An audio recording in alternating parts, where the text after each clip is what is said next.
This is what people don't understand about mysticism and magic and heroic stories. Is it's now not out on some battlefield. I think people think spirituality and all these things that we hear about, these great teachers, they think that is achieved sitting out under a tree in total peace and silence, or on a majestic bluff somewhere overlooking the mountains. Not that that's not true, but that's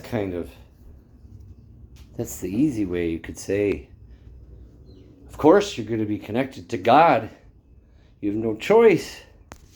You're standing on the edge of a cliff and you're drenched in beauty and majesty, and it's thick. But the true master, the true magician, the true one who's out there doing the work, that is done in the fucked up places. The places that are absolutely unspiritual, although there's no such thing. But they are done in a factory floor. They are done in a prison. They are done in a house on Thanksgiving where everybody's together and it's hell. That's where the magic is. That's what teachers like Odin is trying to tell you. It's not something to be avoided, something to be used. It's very powerful. So whatever it is that you hate right now, that's where you're being called to do your magic. That's why you're there, right? Especially if you can't get out of it. If you're stuck in that situation, then your higher self, the universe, is using this. This is why you came here, was to do magic in this place. Now, that's not to say you're in the middle of a prison and you whip out a fucking wand and try to pull a rabbit out of your head. No. This is where the work is. It doesn't have to be anything showy. In fact, it should not be showy. The secret to any magic is to keep your fucking mouth shut. You don't tell anybody about it. They don't have to know to be part of it. It's just how you conduct yourself. That's the magic. How are you going to do this thing? Can you transmute this situation? And it doesn't have to be a horrible situation to everybody else, but maybe for you it's hell, because we're all different. And you don't want to be there. But how can you use that?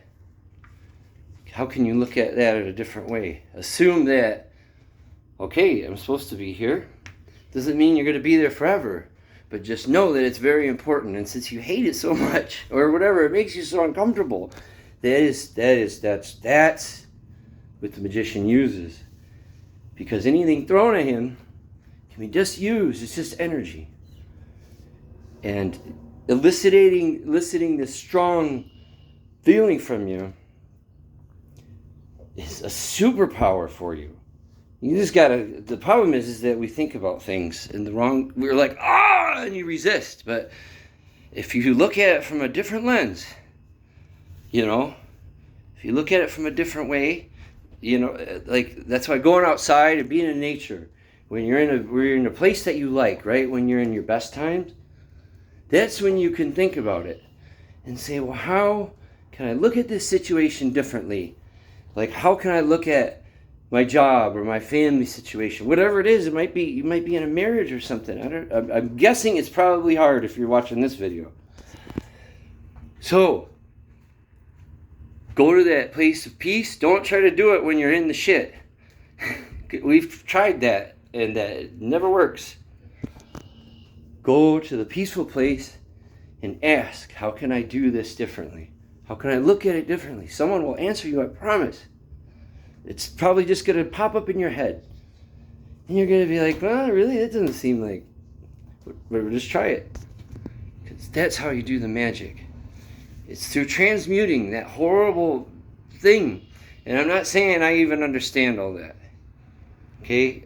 I don't need to understand to trust that I'm on the right path. And I've been assuming that I've been on the wrong path. But that's not working out. So maybe if I look at everything through the lens that I'm exactly where I need to be, and then play it like that, well, I don't know. I think that's what we call magic.